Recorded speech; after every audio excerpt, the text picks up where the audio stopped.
This second session is entitled Updates on the Region and Challenges and Opportunities for Future Australian Policy and Engagement. My name is Dr. Tess Newton-Kane. I'm going to be chairing this session. I'm going to be marshalling all my conference Nazi skills to keep this session well and truly under control. So what I propose to do is introduce all of the panellists in one go now. They will then speak for no more than 15 minutes each, and hopefully we will then have some time for questions. Okay, so with no further ado, Dr. Ron May is an Emeritus Fellow of ANU and Senior Associate of the SSGM Programme. Ron has a long-standing interest and relationship with the Pacific region, and that's not least by virtue of his involvement with the National Research Institute of PNG. I'm sure Ron keeps a close eye on their activities, and it's great to see that they are making their thinking and their voice more and more strongly felt in the conversations about our part of the world. Dr. Sinclair Dinnen is a Senior Fellow of State Society and Governance in Melanesia. He's also a long-standing family friend, so that's fabulous. Sinclair's work on issues of policing, law and justice and state building not only has kept us up talking over numerous glasses of wine in various countries, but is also extremely well known and very highly regarded in numerous arenas, and so it's great to have him able to contribute in this session. Dr. Gordon Peake is a visiting fellow with SSGM. Gordon's particular area of interest, which he's going to share with us today, is that of the situation as it arises in relation to Timor-Leste, where he spent a considerable amount of time working. Professor Brij Lal does not appear to have joined us yet, so I might skip his introduction. Siobhan McDonnell is a PhD student at the School of Culture, History and Language at ANU. She's also someone with whom I've enjoyed drinking kava on a couple of occasions in Port Vila, and hopefully we'll get to do that again.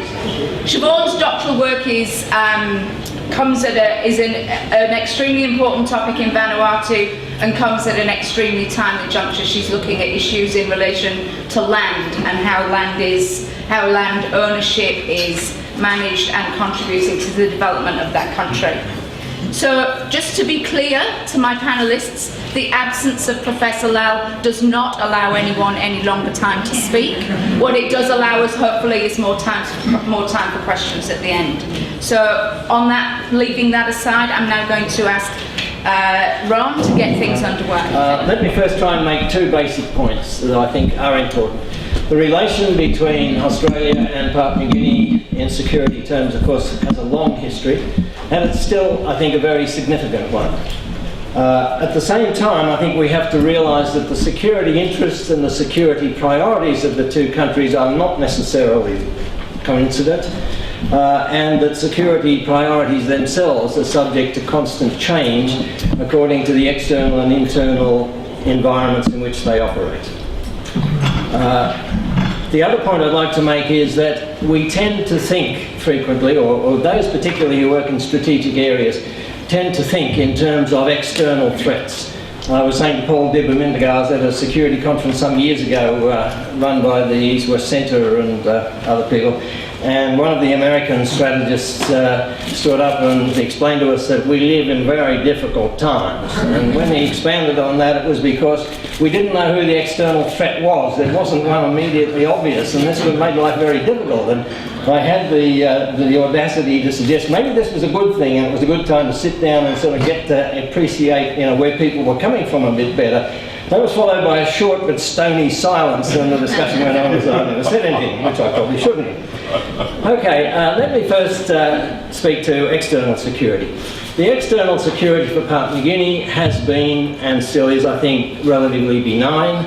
No major confrontations, no real border disputes, but it has not been without challenges, and I'll identify three of those challenges. The first, which has already been referred to, concerns the border with Indonesia at West Papua. The second one is the border to the east with the Solomon Islands.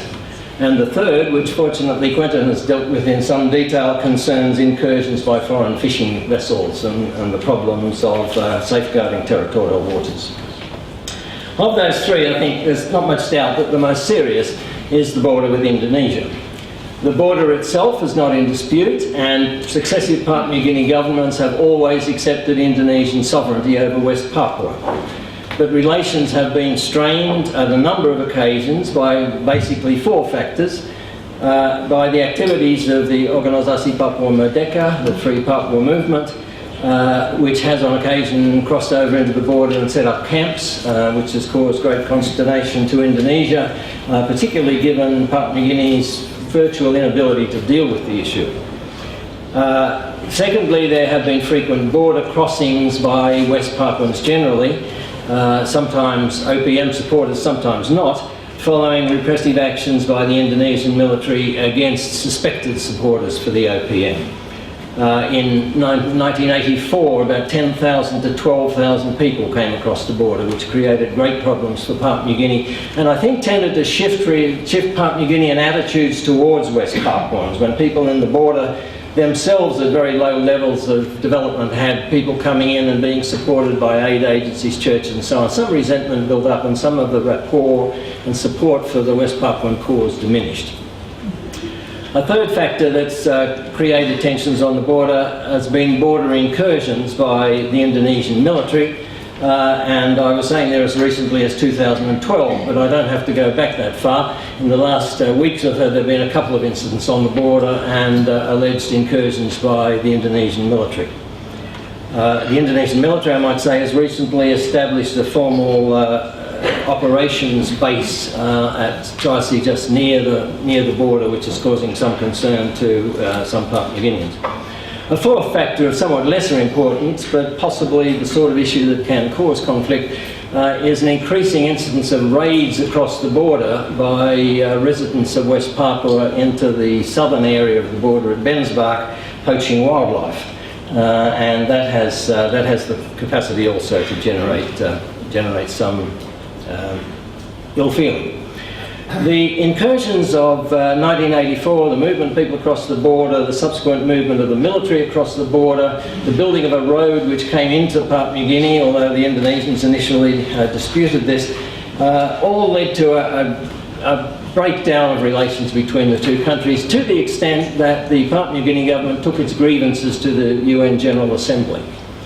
After that, relations improved a bit. There was a treaty of mutual respect, friendship and cooperation, which, as I argued at the time, really didn't contain anything that didn't already exist in existing treaty arrangements between the two countries, but relations did improve a fair bit after the mid-1980s.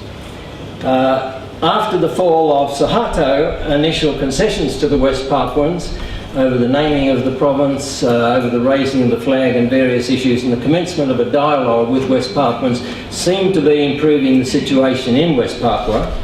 But the failure of the Indonesian government to implement the autonomy provisions that had been negotiated, the reversal of policies on the ability to fly the flag, an increase in general repression, the murder of leading Papuan figures, including the chairman of the Papua Presidium, have all tended to counteract any of the gains that were made shortly after Suharto's fall. And then the people who were occupying the public service and the police came in behind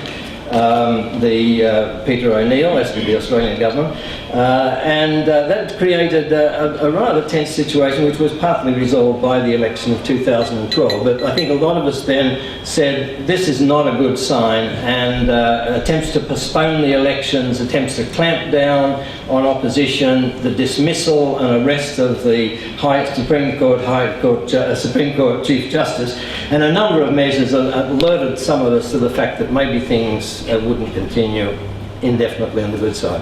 The implications for Australia, I think we have to realise we have very limited influence over events in Papua New Guinea. Our ability to see things happen as some people think they should happen is extremely limited, and we've got to be quite aware of that. As the High Commissioner diplomatically said this morning, relations have varied a bit over the years. We had the nadir of the Howard years. the development of the Look North policy in Papua New Guinea's foreign policy and the growth of Chinese influence. Just the last couple of days, China's provided another 4 million kina in aid to the Defence Force, for example. The changing dynamics of the region, particularly through the Melanesian Spearhead Group, but also through the growing influence of China, I think all pose significant new challenges to the way Australia deals with the region. And I think we all have to be very sensitive and very quick-footed to keep up with what's happening there. Thanks, Ron. I shall just go straight on to say something about Solomon Islands, and I'm going to not so much, give an update, whatever that means, but look at the regional assistance mission to Solomon Islands 10 years on, and something about the sort of impact of that intervention. And really, again, to return to my own sort of interest, what I'm interested in is in the importance of this process of framing issues, problems, complex social phenomena, and how the manner in which we frame how we view these things not only informs the shape of the solutions that we devise, but it simultaneously highlights some aspects of the phenomenon being viewed while simultaneously obscuring others. So it's really about perceptions. What is being seen, and as importantly, what is not being seen when we engage in these large framings. In the case of the Solomon Islands, the initial Australian take on what were referred to as attentions was clearly embedded in a larger external security framing that owed much more to the so-called war on terror, and in particular US views of failed states like Afghanistan than to what was going on the ground in Solomon Islands. 10 years later, I think there is probably a better understanding that Solomon Islands is actually a place containing people that has a history that didn't begin in 2003, and where there is extraordinary complexity, nuance, and dynamism. And I think in some ways the old framing that was so prevalent way back in 2003, for whatever reason, has now been superseded by a welcome and more sort of sophisticated framing. The events that led to the intervention, the problem, the tensions, which are broadly dated from 1999 to 2003, related to the conflict, the very low-level conflict that occurred between armed militias, primarily on Guadalcanal, and then a kind of very messy process that followed the signing of the Townsville Peace Agreement, a process of criminalisation, for lack of a better term, and ransacking of parts of the state between 2000 and 2003. An important point to make about these events is that they almost exclusively happened in Honiara. These were highly localised developments that didn't really happen much beyond Honiara, much beyond rural parts of Guadalcanal, and to a large extent the rest of the country got on with things. Now that in turn raises issues about how we sort of frame these things. It raises issues about the centrality of the state in our framing, because we saw this very much in terms of state failure, and notions of state failure. If a state collapses, everyone is going to suffer, and so on and so forth. But what we actually saw in terms of the humanitarian implications of that in the case of the Solomon Islands was pretty modest in terms of immediate fallout, which is not to say that there couldn't have been very serious implications had it sort of continued indefinitely. The tension period the events, the problems, had a much longer and complex etiology than is usually acknowledged. They did not start in 1999. And again, in trying to sort of understand what happened in the Solomon Islands, we need to go much, much further back in terms of its colonial and post-colonial history, and obviously I don't have time to do that there. The external framing was posed very much in terms of the bogeyman of state failure and the risks that this posed to regional security against this larger backdrop of state failure and war and terror that prevailed at that particular time, and that in turn justified and in some view demanded a fairly robust and interventionist approach. That's what happened. And colleagues of mine, Greg Fry and Tarsisius Kabatalaka, in looking at that framing, have said that this framing amounted to a shift away from a particularist and developmental lens to a global and security lens in viewing Pacific developments. Now that is a very, very significant shift that took place, and Ramsay was, if you like, the embodiment of that shift, but it was a shift that had implications for how Australia viewed other parts of the Pacific as well, and it related not to developments in the Pacific itself, but it related to how Australia positioned itself within this larger changing global strategic environment. That, I think, is a very important point to make. Now, I would simultaneously acknowledge that Solomon Islands authorities have been asking for assistance for many years in the lead up to the intervention that eventuated in the middle of 2003, but the decision to intervene then was not because of any changes that had occurred on the ground in Solomon Islands. They were entirely to do with how Australia repositioned itself within that wider strategic framing. 10 years on, looking back, what can we say? Well, there have been considerable achievements, and I think we're all probably aware of those. The restoration of security in those areas that were affected by the conflict was achieved remarkably quickly and without bloodshed. There's been a growing level of public confidence around security issues in those areas where there were concerns about that related to the conflict. There appears to be no immediate likelihood of any return to the precise kind of conflict that occurred during that earlier period. The former militias, to all intents and purposes, appear to have well and truly disappeared. There have been improvements that have been wrought by this very substantial mission in various areas of government service delivery. Perhaps, not surprisingly, given the very substantial amount of resources that have been brought to bear in this small country. There has been retirement of public debt. There has been significant growth in the economy, which has been averaging about 7% GDP growth since 2003. Some of the more problematic issues, some of the more difficult issues, and these are not related or confined rather to Ramsay and that particular intervention, but which are found in many sort of similar interventions.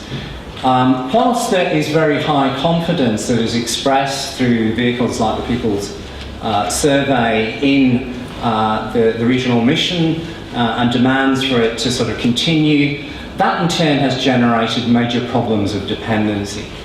The continuing high levels of popular support for Ramsay's presence obscure an underlying lack of confidence in Solomon Islands' own institutions and leaderships in some respects. The People's Surveys indicate anxieties around a return to conflict and instability should the mission depart prematurely. And An irony is that Ramsay's success may have inadvertently induced high levels of dependency and made Ramsay indispensable to Solomon Islands' continuing security. That is one of the ironies of this kind of engagement. How do you build self-sufficiency and confidence in Solomon Islands' own institutions under such circumstances? And there are many conundrums that you can spot if you look fairly closely.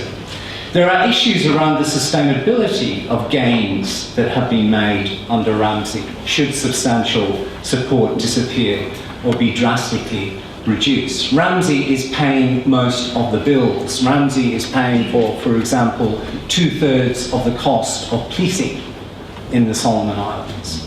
What happens when that money is withdrawn or that level of support is withdrawn? Certainly Ramsay has brought stability. Is it long-term stability? Has it achieved the transformations? Has it achieved the level of self-sufficiency that it is striving to achieve? I think it's far too early to basically say. Many of the structural challenges that faced Solomon Islands well before the arrival of Ramsay remain extant. 10 years after Ramsay's arrival, they have still to be seriously addressed. How you address them, I don't think anyone particularly knows, but Ramsay has not sort of overcome these, and indeed it's very hard to see how it could. These include local grievances associated with uneven development, limited economic opportunities for a rapidly growing population, and the inadequate provision of services in rural areas where most Solomon Islanders live.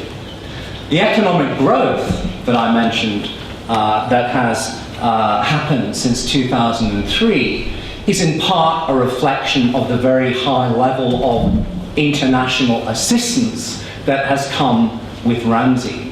It is also a reflection of the boom, the unsustainable boom that has occurred in the logging industry, and set against a growth rate of around 2.6% in terms of population growth. Even these growth rates have been unable to bring incomes back to pre-tension times.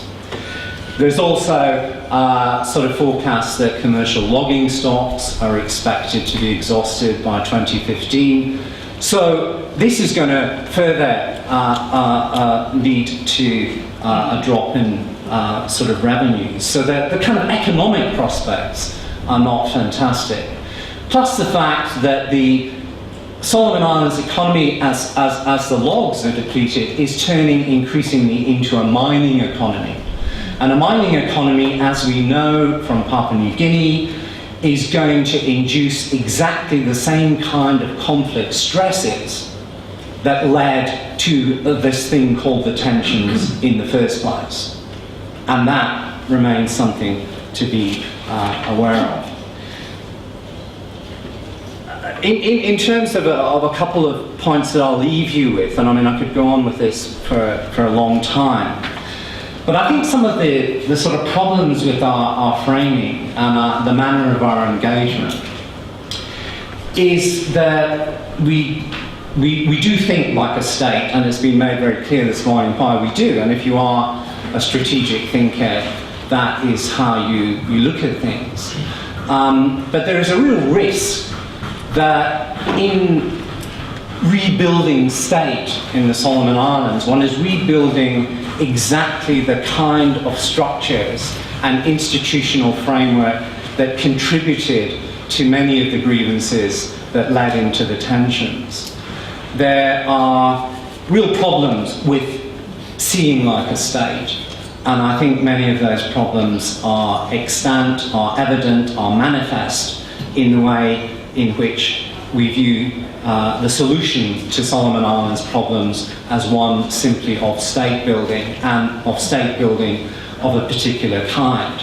Why not think of state building in terms of the kind of much more hybridized form of state building that is occurring in Bougainville, for example, up the road, where state building is not something that has been a product of an international intervention, that has been undertaken in accordance with international best practice, but has occurred very much under the control of a very powerful Bougainvillean vision of what kind of a state is going to work for Bougainville. There are issues also in terms of thinking as a state, in terms of the recognition of borders, seeing the problems of Solomon Islands as problems that are confined to the territorial, within the territorial boundaries of the sovereign state of Solomon Islands. We've heard a little bit this morning about the need to explore solutions that move beyond borders for some of the structural factors, such as those that are currently being experienced and are likely to be experienced in the Solomon Islands for the foreseeable future. That means essentially Australia, if Australia is genuinely concerned about helping alleviate some of the potential pressures on a place like Solomon Islands, has to really take seriously the issue of opening up its own labour markets, and the potential implications of that in terms of relieving growing pressure in a place like Solomon Islands are probably much more likely to achieve beneficial effects than simply sort of working in Solomon Islands itself. There's a real need, I think, to sort of think beyond borders on that. So what do I think in conclusions about Ramsay? Ramsay has achieved a lot, and I don't want to sort of knock it in its entirety. A lot of capacity has been built, mainly Australian capacity, rather than Solomon Islands capacity. A lot has been achieved.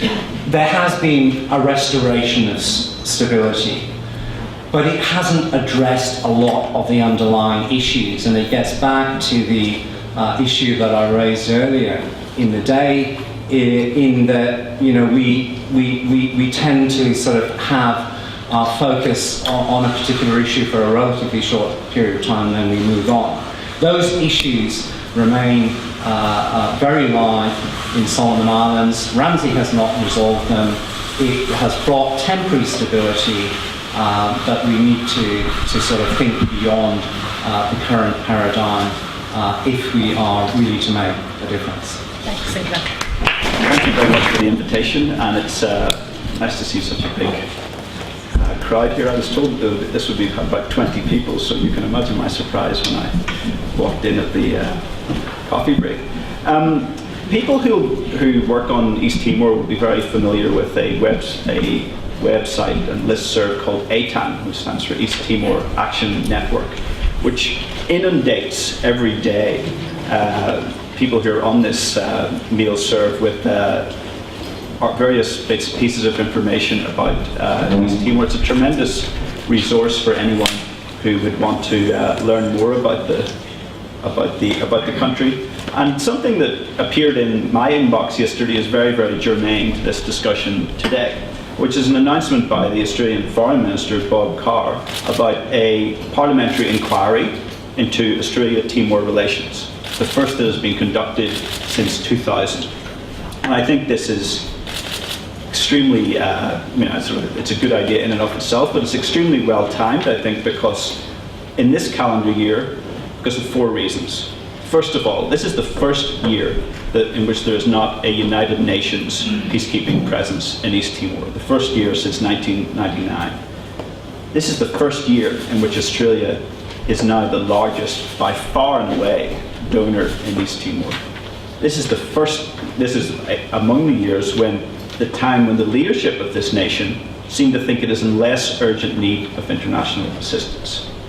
And this is at the year which is, what's the strategic term for this? The inflection point by which a decision needs to be made about the pipeline and the oil and gas that is in the Timor Sea, whether it's going to go to East Timor-Leste or whether it's going to go to Australia.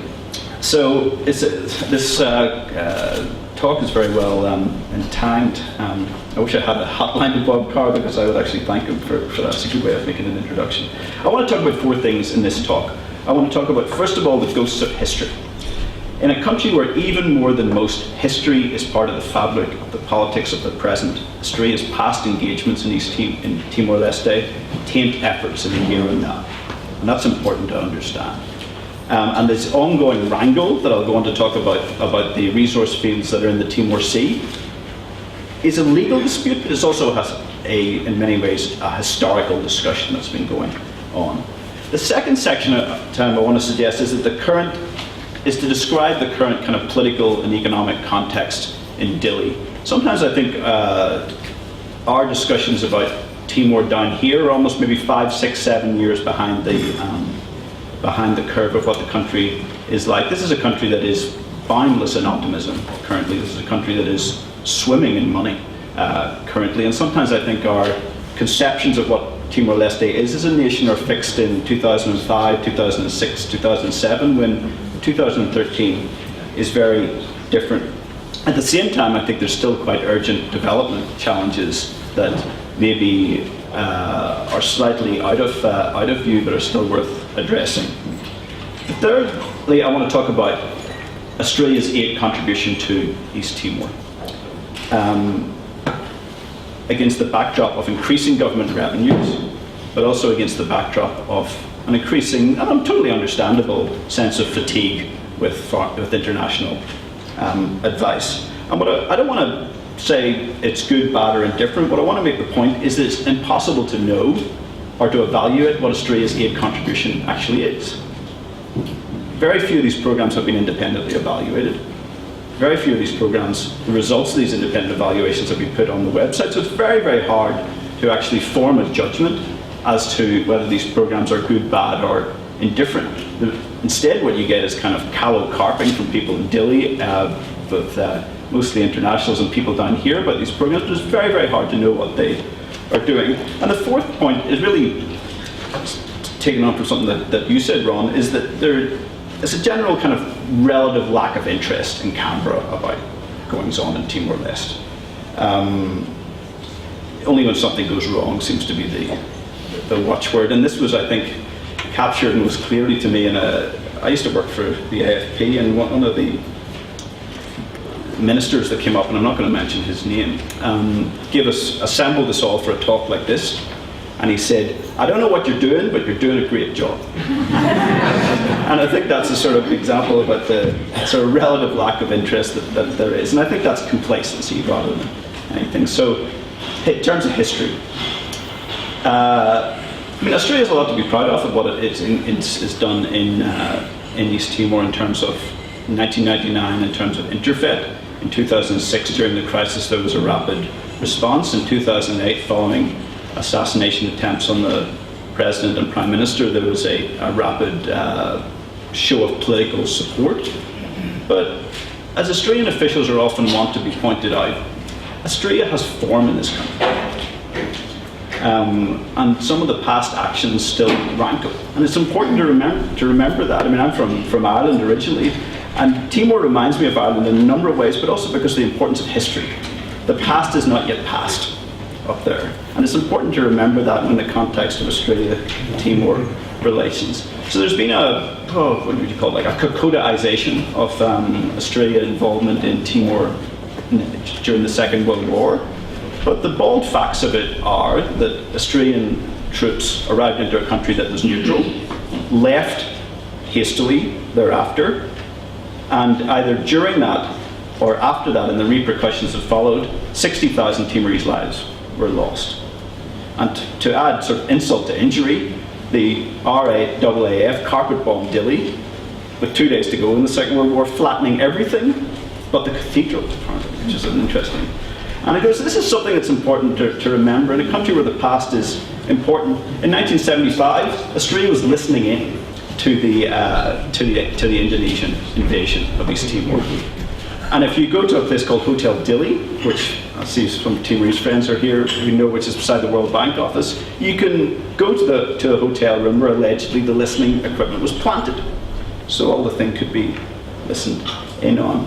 And probably the biggest issue that bedevils relations then and now is this issue of oil and gas in the Timor Sea. Australia was I think the first, and perhaps if I can remember correctly, the only country to de facto to recognise the Indonesian annexation, which is often construed as being part of a grab for oil. And when Timor returned from the graveyard of nations, the discussions between Australia and Timor-Leste over this oil and gas were acrimonious. And they're laid out in a wonderful book called Shakedown by a journalist from the Australian called Paul Cleary, which is full of kind of terrific anecdotes, which I don't want to go into now. And this oil and gas, like almost like Banquo's ghost, continues to bedevil relations to this day. So this year is the year when the major issue here is a field called Greater Sunrise, which is in joint Timorese and Australian waters. And the sticking point is whether the pipeline ship ferrying this oil and gas goes to the southern coast of Timor-Leste or to the northern coast of Australia. Now the two governments have been not loggerheads. I mean, the Timorese government is implacable in its view that it should come to the southern coast, and is threatening to pull out of the treaty arrangements, which they can do at some point in the first half of this year if this issue isn't resolved. So this is a sort of major pressing issue. It's quite remarkable how little attention it seems to be getting down here. So let's move on to talk about the current context. As I said originally, this is a very different country to what perhaps is in the popular imagination. This is it's a tremendous place in any number of ways, but it is a place of almost a boundless set of optimism. And the city of Dili that I left in 2011, and I still visit, is very, very different from the city of Dili that I came to in 2007. 2007, it was 7 o'clock at night, everything was shuttered. 2011, it's open all hours. And it's interesting when you look at some of the shops and the things that you can get there. There's a giant shopping plaza which is filled every day. There's an aquarium shop. I mean, if there's ever an indication of people with too much money, it's shopping for aquariums. There is 2 cellar doors, 1 Portuguese, 1 Australian. There are 2 golf courses. I'm not sure if that's 1 Portuguese, 1 Australian. And the hotels and bars that used to be filled with UN personnel are now filled with the Timorese sort of nouveau riche, the people that are doing extremely well out of the new dispensation. Let's describe this in terms of numbers, in terms of where we are. In 2002, the budget of the East Timorese government was $68 million. 2012, it is close to $2 billion. And if you put this with $2 billion, that's a lot of money. The Australian aid contribution this year is $73 million. So I think that's sort of worth reflecting on in terms of sort of relativity of influence, which goes to sort of probably your point that you made, Ron. And the spending is fueling self-confidence, as well it should. And this was summed up in a quote from the Timorese finance minister, which I think is a quote of the year and probably a quote of maybe the century, when she said, if the last decade was the decade of China, this decade is the decade of Timor-Leste. And I think it just shows the optimism that there is, and that's good. I mean, I think that's really good. But the simple fact of the matter is that the Timorese government feels it's time to run its own affairs, unburdened by foreigners like me and others in this room poking their noses around and giving opinions of it. But this sort of, that in terms of strategic terms, provides relatively limited engagement opportunity for Australian aid. But I don't want this to be an entire tourist brochure, because behind the optimism and the sort of swollen rhetoric lies really deep-seated development problems. According to UNICEF and the World Bank, child malnutrition rates in East Timor are 54%, one of the world's highest. And the country is reportedly on track to meet very few of the Millennium Development Goals, although it's worth noting that the government disputes that conclusion. The IMF has warned about high levels of inflation, which last year were over 14% in Dili, all those aquariums. And during the rainy season, a lot of the roads are still unpassable, despite the amount of money being put into it. I've recently finished a book on East Timor, on Timor-Leste, and I spent a lot of time down in the southern coast of a place called Bukeke, where 40, 50 years ago there was a similar oil boom. And it's interesting if you look at the newspaper headlines of that time. It's very, very similar to what some of the correspondence about Papua New Guinea. It's like this is the field that will bring development. And these fields turned out to be empty. But if you look at the people that, and I meant to talk to some of the people that worked with what is now Woodside, which was then called Timor Oil. And if you look at the lives that they lead, on the rutted roads that they walk on, in the distance they have to go to use a proper toilet, these are still challenges that remain. And rather than listening to me, let's listen to the president of East Timor, Timor-Leste, a man called Tawar Matanrua, who is a real straight talker, a man who does not deliver varnished views. And he said, quote, in the inauguration of the new government, he said, quote, "We see very low levels of income, a fragile economic fabric, high external dependence, low levels of infrastructure, unbalanced regional development, unruly urban growth, large differences among cities and with rural areas, low levels of well-being, a weak administrative structure, and low technical and scientific development." I mean, sounds like something a donor would say behind a closed door, but not say in a development conference. So that brings us to the issue of what is Australia actually doing? And if you look at, the answer is they're doing a lot. I mean, there's programs in health, education, justice, governance, water and sanitation, agriculture, police and defence, and some of these have been long running for the last decade. And in this year there's endeavours to build roads to address this sort of infrastructure that we talked about and tackle the sky-high rates of domestic violence, something that Ron alluded to in his talk. But whether these programs are actually contributing or not is very, very hard to tell. Only a few of these programs appear to have been independently evaluated, and so it's really hard to derive sort of empirically driven judgments about their relevance, their effectiveness, their efficiency, their sustainability, and their impact. The last independent review of an Australian aid program that was put on the website, which you can click into via the page lauding transparency, was 3.5 years ago. Now, I know there's been lots of evaluations conducted since. I've been involved in some of them, but it's worth reflecting upon how we actually know if these programs are making a difference or not. The same, I'm sure, would go for the programs in Solomon Islands and Papua New Guinea, especially these programs that are about this kind of intuit concept of capacity building. In terms of a sort of strategic sense, I mean, one of the issues that people talk about is China, whether there's a kind of, China on the rise in Timor, and it's certainly the case that there have been some of the buildings that have been built in Timor, the Presidential Palace, the Ministry of Defence, the Ministry of Foreign Affairs, have been built with Chinese money.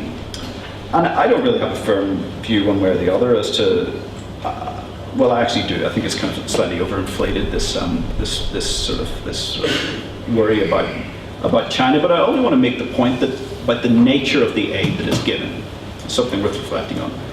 Australian aid is focused in the main, although it is changing, on building up capacity, which is intuit and hard to verify activity. And by saying you're building up someone's capacity, you're making a judgment about them.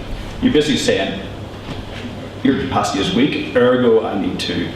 So there's sort of strings attached to it as well, often delivered by individuals that cannot speak the language. I mean, how on earth this could be effective or not is a question. Whereas the Chinese aid is in the form of stuff. And stuff comes with less of a value judgment attached to it, and you can get into it, and you can drive it, and you can go up the elevator in it, and you can walk up the stairs in it. So it's a different form of assistance. So I've got the 2 minutes, and I don't think I'm going to really sort of need 2 minutes to put to the final point, which is this relative disinterest that there is from Australia. I mean, visits are relatively pro forma. They're all sort of rally the troops and sort of get a picture with outside something. And really the only time that Timor-Leste has appeared in the kind of Australian strategic orbit over the last 3-4 years is an indication of whenever the Prime Minister, before the last election, proposed an asylum processing centre there. And I think that's what's interesting about that is, I mean, which has been she's been critiqued for her naivete on that, calling the President when she should have called the Prime Minister. But what else I think is interesting about it is that perhaps this bespoke a view of Timor-Leste of as being a country that would readily accede to Australia's requests, a dumping ground for its problems. And it was very interesting that, and it's a mark of the self-confidence, I think, of the Timorese government, that they kind of politely sort of ignored the initiative for 6 months, and then they said no. And it is because of some, I think, contempt and some sort of sense of pride that Timor-Leste said no to the asylum processing centre, whereas Papua New Guinea said yes. So and I think that's an example of a self-confident Timorese government. So I'll leave it there. I had a conclusion that probably wraps it up, but I think that will do for now. Thank you. Thank you.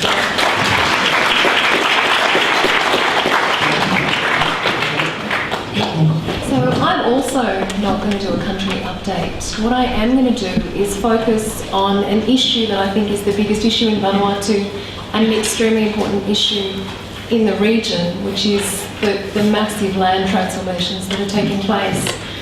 I want to start by saying that I think framing is everything, and that a security lens is an extremely problematic way of engaging on land issues within the region.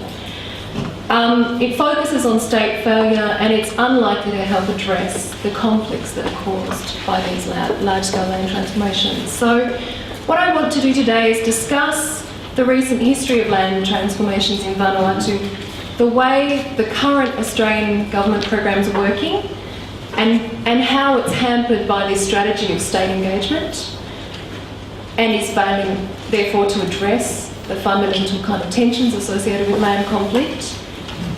And I want to highlight the fact that states are not neutral, and that donor engagement that focuses on states without asking who states act in the interests of is unlikely to be of meaningful long-term benefit to custom landowners in Melanesia. So, strategic framing of security issues across the region creates this idea of very state-centred policy making, which fails to take into account local country context and allows this idea of state neutrality to form. And the first point I want to make is that Vanuatu is often kind of lumped into this arc of insecurity without any real kind of rationale behind that. Yes, it's geographically located in the region, but for the most part, it's politically stable. There is this, this constant kind of set of no confidence motions that take place within government. There's the kind of the problematic Westminster system that's used in a very Melanesian way. But for the most part, Vanuatu is an extremely stable country, has no external security threat to Australia. And the positing of that idea creates a very us and them style of analysis. Vanuatu, however, is an emerging state, and states need to be interpreted in the historical context in which they're situated. The state in Vanuatu is very limited to an urban context. It's in rural areas, it's extremely remote. So it's mainly oriented towards the main islands of Awhate and in the urban areas of Santo. So I want to look at basically this idea that Vanuatu isn't really located in the arc. There are these foundational tensions caused by land transformations in the region. They receive very little attention. A security-based lens for thinking around those transformations is very problematic. You need to consciously map state interests of land, and we need to think about new innovative partnerships beyond the state in Vanuatu if the Australian government's ever going to aid in helping to address some of these land-related conflicts. So, land transformations are the combined and interrelated effects produced by transactions over land and transformations in the landscape, Colin Filer's written over the last few years about the large-scale land grab that's taken place in Papua New Guinea, where 12% of the land is now alienated through the lease-back system. This is a radical transformation of the landscape of Papua New Guinea, and it receives very little attention. Comparative figures in Vanuatu show that almost 10% of Vanuatu is now alienated from the time of independence now, and the figures rapidly rising. And one of the things that the Mama Ground project has found is that in addition to the almost 14,000 registered leases that are in place across Vanuatu, there's another 4,000 leases to be registered. And the Mama Ground project, the land project that the Australian government's funding, is helping with that registration process. On the main island of Awhate, which is where a lot of my work is located, this is the map of Awhate, and all the green areas are leased. This map is dated 2010. I can tell you from my personal experience, a lot of this area, this full band here, is gone. There's significantly more leasing than there was at the last period when the statistics were gathered. This is in spite of this kind of constant documentation. This is from the Pacific Land, the Making Land Work publication. The figures in this indicate that only 2% of Vanuatu is alienated and only 2% of Papua New Guinea. So AusAid is continuing to operate with a lens of Melanesia and the Pacific being foundationally situated in customary tenure arrangements, which it is, but there are some pretty significant land grabs that are taking place at the same time. These figures are dramatically out of date. Okay, so almost all the land area that's registered is in rural areas as well. This suggests that the large-scale land grab that's taken place in Vanuatu has had a serious and disproportionate impact on rural areas and on land previously held under customary arrangements. So why are land transformations so important? They have phenomenal justice implications. Small-scale agricultural production is the major source of livelihood for the majority of people in rural Melanesia. So leaving aside the kind of spiritual sense of self and place that goes along with land as the foundation of identity. Transformations in landholding arrangements have important justice implications. They've led to tensions. When Sinclair speaks about Ramsay coming in and leaving and maybe not having really looked at those foundational underlying tensions, he's talking about the land issues that were foundational to the cause of all the tensions. There's no strategy to help addressing those. In Vanuatu, if you look specifically at land transformations, I've argued that custom landowners involved in transactions over land are generally the masters of modernity, men who are engaged in a competitive race for the prize approach to selling land. The transactions are made by an individual chief or a small group of men, and they work to disenfranchise much larger groups of people. They create deep and divisive tensions at a community level. The legal environment in Vanuatu enables transactions by these masters of modernity. All that's required is an assertion of custom landowner rights, almost regardless of the truth of the circumstances. The effect of increasing land scarcity is that larger groups of people no longer have food security or the basis of a livelihood. Young men without access to land and with poor levels of education face extremely constrained choices in contemporary Vanuatu. And in areas of Pango, on Awhate and North Awhate, you see vigilante gangs of young men forming, increasingly disenfranchised by their lack of choices by the system. There's no state management and control over development of land in Vanuatu, and the country has an open door policy to the land speculation that takes place, almost regardless of the tensions that are caused. The lack of appropriate state management or meaningful and effective planning control over development means that development, as it's currently occurring, creates its own set of tensions. Where legislation is in place, it's routinely unenforced.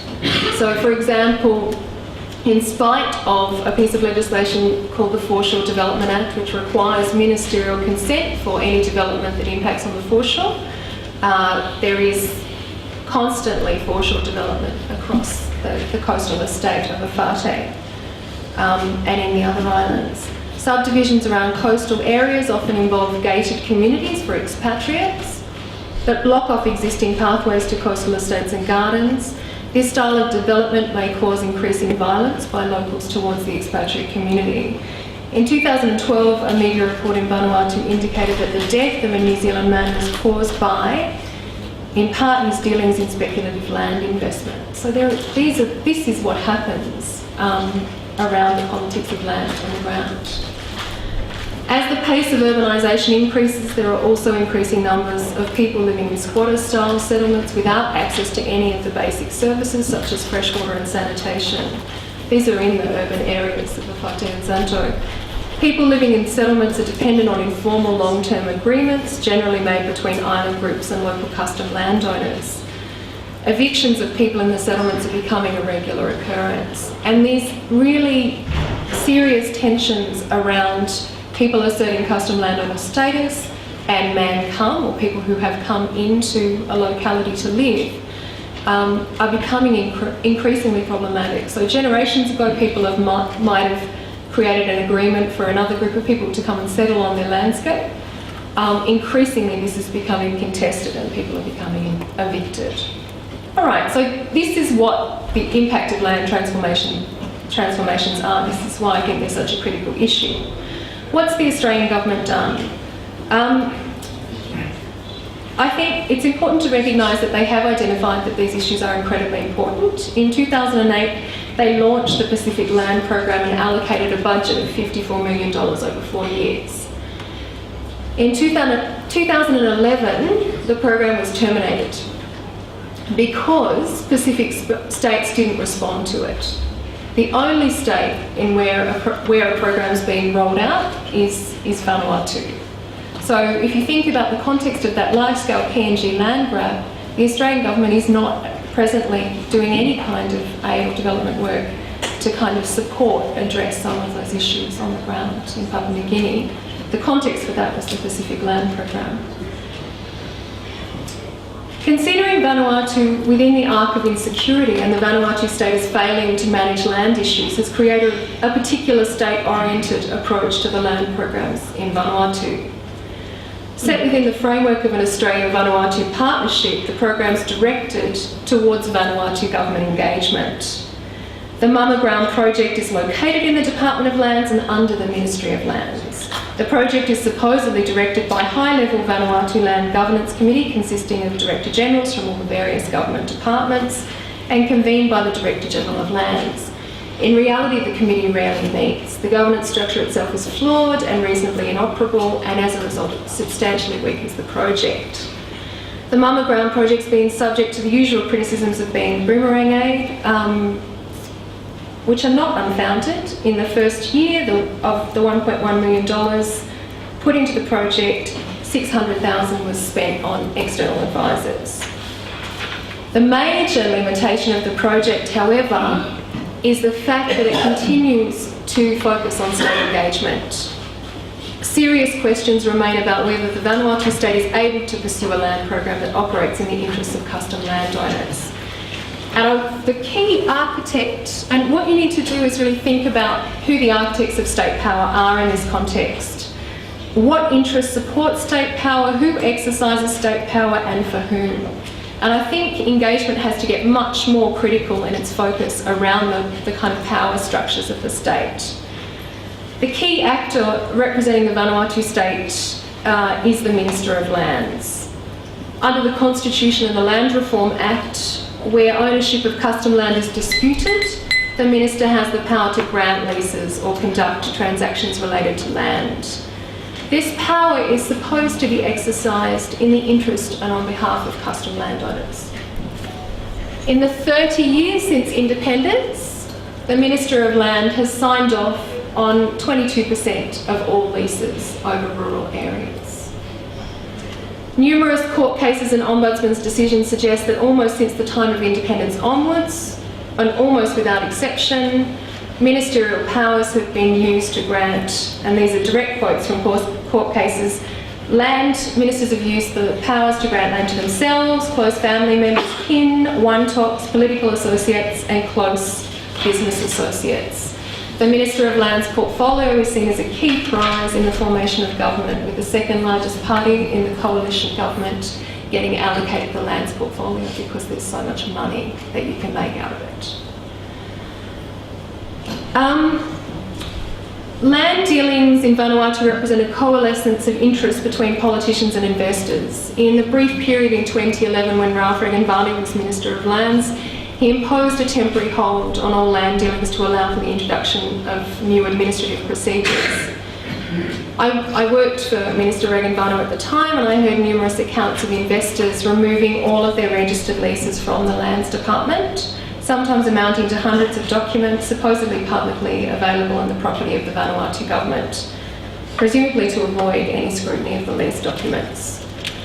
Reports from the time suggest that the potential vote of no confidence in the government, including by the then party president that held the balance of power in the coalition, were in response to Regenvanu's own acts in imposing a temporary ban and discussion of further land reform. Just 3 weeks after he was appointed to the position, Regenvanu was removed from the Lands Ministry and the temporary suspension on leasing and registration was lifted. Okay. Donors who wish to all of this, I think, really points to the fact that donors who wish to aid in addressing land tensions in Vanuatu need to look beyond the state and its agents, who are continually implicated in land sales, often to the detriment of custom landowners. And donor engagement that fails to do that continues to legitimate the acts of the state, which are incredibly problematic from the perspective of rights of custom landowners in Vanuatu. New partners between the Australian government and Melanesian states require recognition of the many strengths of Melanesian communities as well as the critical problems that require urgent solutions. Land is the basis of resilience of Melanesian communities, and large-scale land transformations are potentially a major threat to this resilience and a challenge across the region. Unlike a new intervention approach, this approach would critically question who states and their key agents operate for and on behalf of. For meaningful long-term relationships to occur, Australia must develop more sophisticated ways of engaging in the Pacific outside the lens of security and beyond failed state rhetoric. Militaristic interventionist approaches must be regarded as, at best, short-term solutions to critical law and order issues.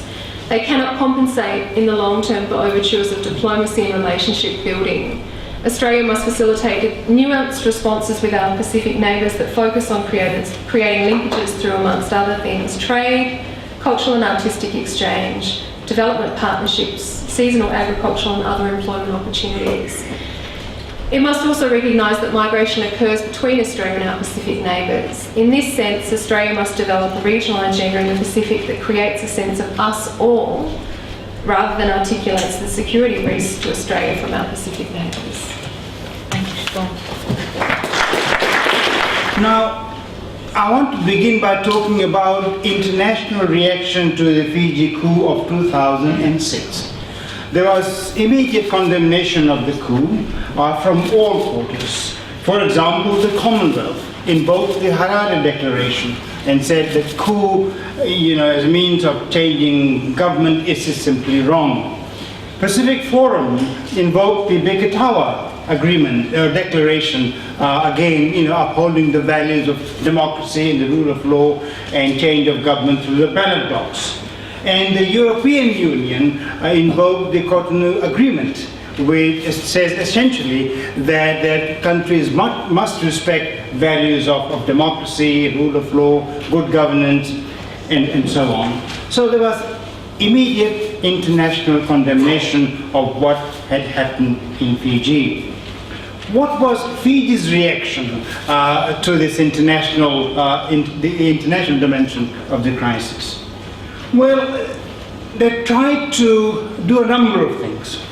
First of all, they tried to undermine regional institutions, principal among them being the Pacific Island Forum, whose secretariat under the the headship of Naomi Slade, again invoked the Bikitawa Agreement and talked about resolving conflicts through consensus and dialogue.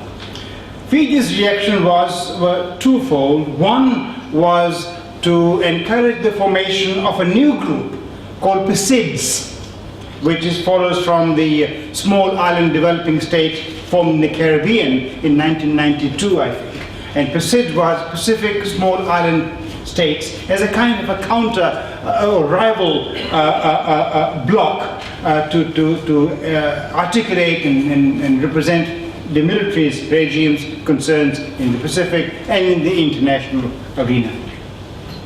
They also reactivated the thing with the MSG, trying to get the MSG to support them on crucial issues, inviting leaders to Fiji, and indeed Frank Bainimarama is presently the chair of MSG, and the leader of the latest eminent persons group, MSG's eminent persons group, is the former foreign minister of Fiji, Kailia Tavola. So there was that element.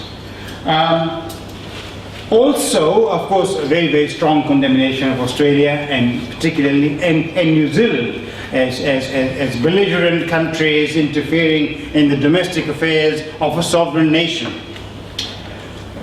Another thing that the regime did was to extend its diplomatic ties, to countries which were not unheard of, but very unconventional. They opened a diplomatic mission in South Africa. We have huge trade relations with South Africa. Brazil, again a major trading partner. Iran, United Arab Emirates, and I was only told yesterday that Fiji's embassy in UAE is paid for, owned by UAE government.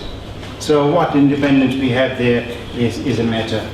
Again, the idea was to tell the people of Fiji that the international community out there really agrees with us, supports our position, but Australia and New Zealand don't understand us. And given the fact that there's tremendous amount of media censorship in Fiji, there's no way of knowing what Australia and New Zealand were saying and doing and so on. In fact, of course, Fiji's aid to Australia doubled in the last 2 or 3 years, from 18 million to 36 million. And so the rhetoric that Australia was punishing the ordinary people of Fiji is simply not correct. Australia did enforce travel sanctions, especially on those who were closely aligned to the military regime, and I think that was more of a symbolic thing, an important symbolic gesture, in my view, to say to people, look, everything is not all right in the state of Denmark. But even that is now slowly being eroded. For example, last year we had Pio Tikundundua, the permanent secretary, Colonel Pio Tikundundua, the permanent secretary in the Prime Minister's office, was allowed to come to Australia for medical checkup.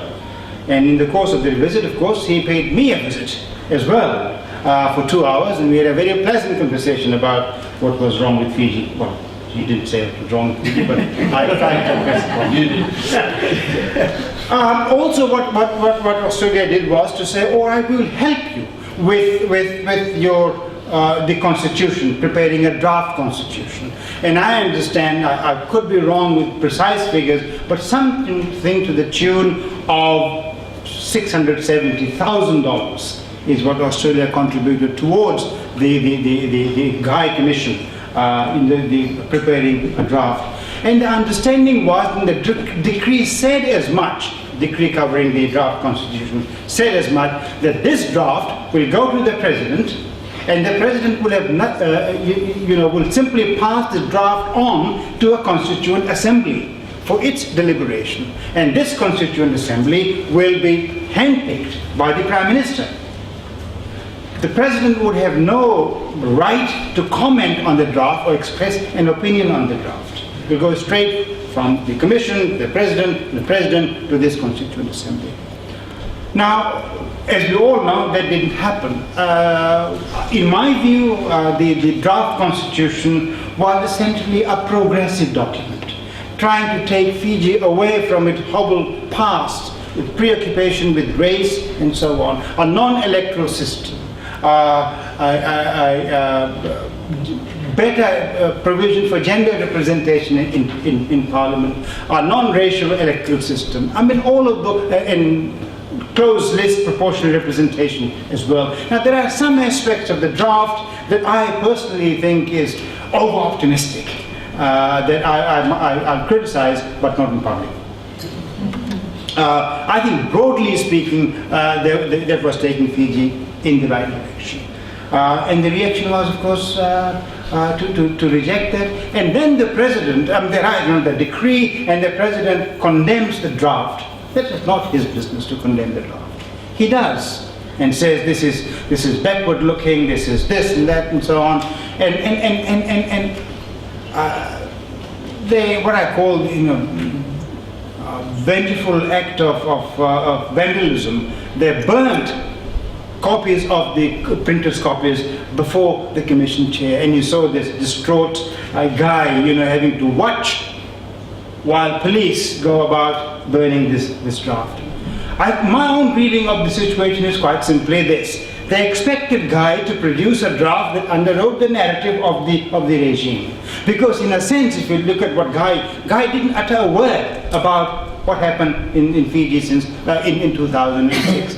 He kept his powder dry, he kept quiet, and he was, of course, a teacher of the Attorney General, Ayaz Qayyum, and they thought, well, he'll come in, and he hasn't been very, very critical of us, and he will give us the. And I know for a fact, I can't divulge how I know this, but as when Guy went to Fiji and he saw what was happening, it was just incredible. He told me that the first thing he would do is to review all those decrees that impinge or infringe human rights provisions and so on. And when he did that, he realized how draconian the situation actually was. His relationship with the Prime Minister, with Commodore Frank Bainimarama, completely broke down. And he was not on talking terms with the Attorney General. So what is happening now is that that draft is now being prepared by a group of faceless men and women in the Attorney General's department with no accountability to anyone except to their master, which is the Attorney General and the Prime Minister. And that draft will go to this handpicked Constituent Assembly. I suspect that again the draft will simply underwrite the narrative of what they want, and we will have this handpicked assembly of decent men and women riding the gravy train who will say yes, yes, yes. So again, Australia has to ask, we did this. We took them in some good faith and we helped them. And now, should we also now engage and say, well, we'll give you more money to have a constituent assembly to entrench essentially militarized dictatorship? That's the question that needs to be asked. And I think honestly, and I have, I think that Senator Carr has got it wrong. And I've said so in public. Now he keeps saying, well, look, they have promised us that we will hold elections in 2014. That's a good thing. Yes, it's a good thing. I have no doubt that elections will be held in 2014, if not before. If not before. The question is not if elections will be held, but what kinds of elections will be held. That's the question that has to be asked. That's the question that has to be asked. And if you look at what they have done, for example, the latest thing is, and I'll stop in about 2 minutes, the latest thing is the political party's decree, essentially designed, in my view, to hobble all political opposition before elections in 2014 or before, saying that all existing political parties must register within 28 days. For goodness sake, why 28 days? When elections are not due until September 2014. Why 28 days? What if the provisions of the decree are found to be to contravene the provisions of the Constitution? Unless, of course, they already know what's in the Constitution. What happens then? And they're putting the cart before the horse, in my view. We don't have a constitution, and yet we have all these decrees about political parties and this and that. Remember that there has been no political activity in Fiji for the last 6 years. Political party, the machinery is in disarray, has rusted. There has been no freedom of speech. There's been censorship. And people honestly are scared to declare the political allegiance. You have to have 5,000 members, according to different 4 electoral divisions and so on, but you have to declare your address and everything else. People in that state are simply not prepared to do that. But what happens if SDL, the new SDL, Social Democratic Liberal Party, SDL, and Labour are able to register 5,000, members and have the requisite amount of money for membership and meet the criteria stipulated in the decree. What happens if they are allowed to contest the elections? What happens if they win? My judgment is, and I could be wrong, and I'm happy to concede that this small possibility, is that they will say, look, sorry, we haven't, this is not acceptable to us. We haven't really fulfilled our mission of 2006. Under the decree, we will not relinquish power until we are able to accomplish the mission, whatever that mission is or was. So I think that my own judgment is that Australia should engage, but engage on certain terms. What is the quid pro quo? I don't think that Australian people are against the government of Fiji. I'm not against Fiji, but I'm against the way things are done or are being done that I think are harmful for the long-term future of the country. Now, I don't want to be sent to, I was once sent to the Queen Elizabeth barracks, and that's enough.